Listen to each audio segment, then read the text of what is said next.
Renate, wohin? Wohin? Nichts?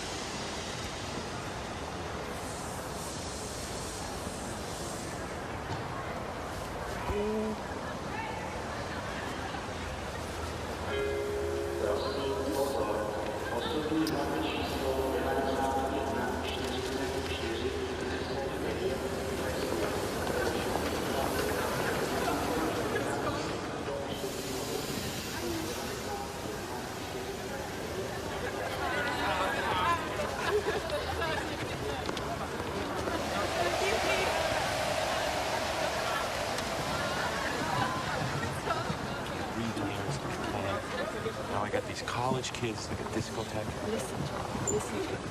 I'm sorry.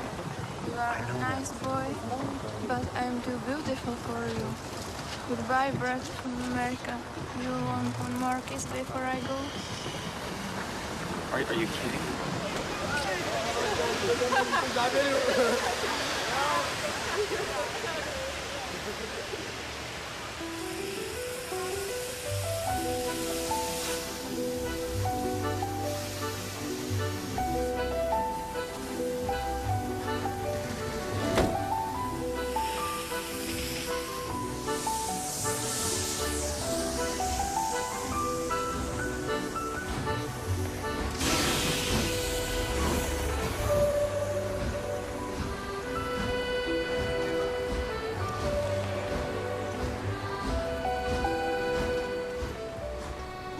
I'm here tonight to tell you about a father who loved his son and a son who loved his dad. The way this story is going to unfold for you is a little bit different because I want to bring it to now.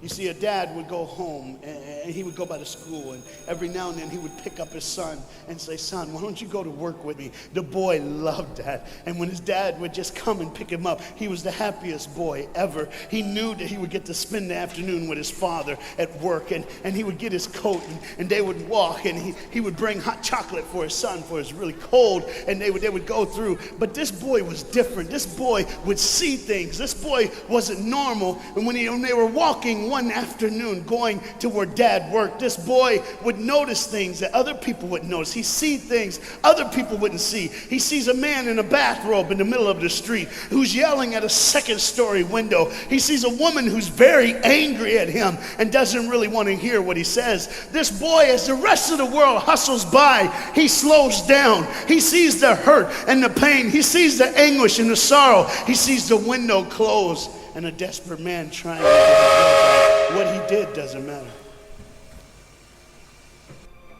That he hurting is all that matters. And this boy would see these things. His father rushes and gets him by the hand and says, "Let's go. We'll be late." He would stop and look one more time. Can I stop his pain? Can I stop her hurt? But the boy loved his father. They would go and they would catch the trolley. I think that's what you call it here. We call it a tram. Yeah, I don't know the words, but he would get on there with his dad, and the boy would just notice people. He would look, and that day, one particular, he noticed something as he got on the train. To explain something, as you can hear, there's a train coming, and I got to get through this before the train gets here. He saw a man, he saw a woman. He saw that the man seemed very happy, and the woman seemed very sad, and he couldn't understand why they could be together and one be happy and the other be sad. He couldn't understand that, but the little boy knew that there was something wrong. He had this feeling, this instinct that was amazing, how he cared for other people, but he loved none other than his father. He knew his daddy loved him, and as he watched the world and their hurt and their pain, he knew that he would always have a father. But even notice this, I need you to understand as you hear this story and get involved in the life of this man and his son, I need you to notice that there's no mom. As they walked through the woods, the boy would say to his father, Dad, what will I do when I grow up? What will I get to do? Will I get a cool job like yours? How will I work? He says, I don't know, but I want to change the world. I want to do something great. I want to do something wonderful. I want to help people. I want to do something that could change the lives of anyone. I just want to be that great. I just want to do something good. And as he walked with his dad would say, son, you will be great. You will be awesome. You will change the world. Your life is going to be incredible. But there was a train coming. There's always a train coming. The train is called life. We're all on the train of life, just riding. Whether we realize the truth or not, whether we realize what's happening or not, we're all on that same train tonight. Only God has saw it fit for us to be in the same room, in the same car, for such a time as this. When they get to the edge of the train track, he could see where his father worked. You see the bridge? That's what his dad did. You see, the bridge was very, very important. Boats needed to come to the harbor to get off their goods so they could make money. But trains were coming with people going from one town to the next. Not many cars in Europe, so they couldn't use a lot of that. So many people, not enough roads, so everybody used that train to get from the town to town to get to work and to get home. And one day the train was coming by. What you have to understand is that boy loved going to work with his dad. He would stay right by the river's edge, and he would do what he loved to do the most. Let me explain that. He loved to fish. Anybody like to fish here? Oh, all the guys go, The dad looks at his boy and he says, son, now remember the rules. You got to stay right here because I can see you from the window right here. Don't get out of the sight of this window because you got to stay there so I know you're safe. Catch you something good to eat. But as you can hear, the train's coming. The father's job was cool. If I wasn't a preacher, I wouldn't mind doing that. Get to work. Get grease on you. Even if you didn't have to, you just squirt it on you like you feel like you did something. That's what I would do. There was a boat coming in the harbor. Timing is very essential. I'll go ahead and give you the key. The key is this. There's always a light. Everybody say light. Say it again. One more time. There's a light that the train conductor needs to see. If that light is green, he can go. If it's red, he must stop. You see, God has given us road signs in our life that we must read. Lines that tell us to go and lines that tell us to stop. Whether we read those and believe them or not is up to us. That's why some of you have fallen and you cannot get up. But tonight, that's why I'm here. The boat needed to come through, so he called, and the man said, okay, I got time. It's a long time before the train should come. So he pulls the lever, as you just saw, and the big, huge stone steel bridge, the gears started turning. They started cranking the steam. All of a sudden, gears are moving, and that big, huge bridge is just starting to go up. As it rises higher and higher, he has to watch and make sure everything's set, everything's good, everything's fine. As he looks out the window, he could see everything, but the dad, being a good dad, keeps one eye on his work, but the other eye on his baby. One eye on the world, but the other eye on his children. You think God doesn't know where you are? He keeps one eye on his world and one eye on his child. No matter what you've done or where you've been, it's one eye on the world, but the other eye's on you. He's watched you and he's kept you. Even though your train is coming down the track, he understands that. And even though sometimes, I don't want to get ahead of myself. See the red light? He didn't see it. So many times we don't see the red light. See, to just say the train was early. The boy can hear and see the steam. And he looks and says, Daddy, the train. Daddy, the train's early. Daddy, you got a daddy. Hey, Daddy, the train. Daddy, the train's coming. But the dad was looking at the gears, making sure he had enough oil, making sure there was enough steam to get the bridge back down for the train. And the boy knew one thing. Now listen, the boy knew that his dad one time showed him where the trigger was. It was a red lever. If he pulls it the train bridge would collapse down fast and the train would be able to come across. All the boy knew was there were people on that train. There were people that needed to be saved. There were people that had, some of them just with their friends having a good time, like everything's fine. They did not know that the bridge was up. They did not know what was coming. They're just living their life like you and me, just going down the road, just being our own thing, doing our own thing. And the dad all of a sudden hears the train coming. He looks and then he said, oh, my son. He looks out and his boy's gone. He's like, oh my God, where's my son? Where's my son? He got to figure out. He looks back just in time to see his son trying to save the day. All he had to do was pull that lever. He reaches in to pull it, and the boy pulls too far, and he falls in the hole. Now it's on the father. And God the Father, did you hear me? God the Father has to make a choice. It's his now. Do I save my son, or do I save the world? But they don't even know. They don't even know. The greatest decision of his life. He could blame it on them not seeing the red light. He could blame it doesn't matter anymore. Pull the lever, save the world. Leave it up, save your son. For God so loved the world that he gave his only son.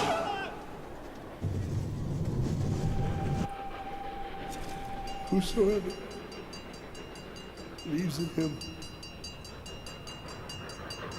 will not perish. 3, 2, 1. That's it. And they didn't even know. They never would know. They didn't even know. The train goes by. It's fine. Everything's cool. The bridge is down. Just like always. It's always going to be down. Are you hearing me tonight? He gave his only son. For God so loved the world that he gave. And you know what's amazing? I wonder what God did right when his son died on that cross. When he breathed his last breath. When he took that breath and he breathed and it was over. Here's what the Father would have looked like. They didn't even know, just trying to think of their life. Just trying to figure out what they're going to do next. Just thinking about the person they're going to see, the people they're going to hang out with. Just trying to be, just loving, caring. Doesn't matter if you're blind. Doesn't matter if you're putting on a little more makeup, trying to look pretty for somebody, or just wearing another mask. It doesn't matter. God gave his son for you. What will I do when I grow up? Where will I go when I grow up? What can I change? And there was a girl in the bathroom on the train, liquefying her heroin to shoot up one more time. He died for her. He died for her. But in one moment, are you listening? In one moment, as the Bible says, everybody gets a chance. In one moment to see the look of the Father when he knows when you realize what he did for you, when you realize the sacrifice, when you realize he let his son die so that you can live, when you realize what he did, no matter what you're doing, no matter where you're at in this life, no matter what you're a part of, you gotta stop. You gotta stop. Even if it's for 1 second and think, my God, he did it for me. He did it for me. And I pray to God you drop what you're doing. Drop what you're doing. With all the pain and the hurt and the sorrow in the world, he did it for you. That's why you're so quiet. You see, the train's coming. The train's coming. Everybody has things. You have ways of I don't want to. I don't want to do that. I don't want to, but why do I keep doing it? Even Paul said, why do I do? My flesh tells me, and I do what I know is wrong, and I don't do what I know is right. You got to understand tonight, the fight is on, and we can win. We become more than conquerors through Jesus Christ. And I'm not preaching just for me. I'm preaching on behalf of you. But what you got to understand is there had to be a moment in those 3 days when Jesus died on a Friday and rose again on a Sunday. There had to be this moment. Go ahead, look at the screen. When it was just God and his baby and his son.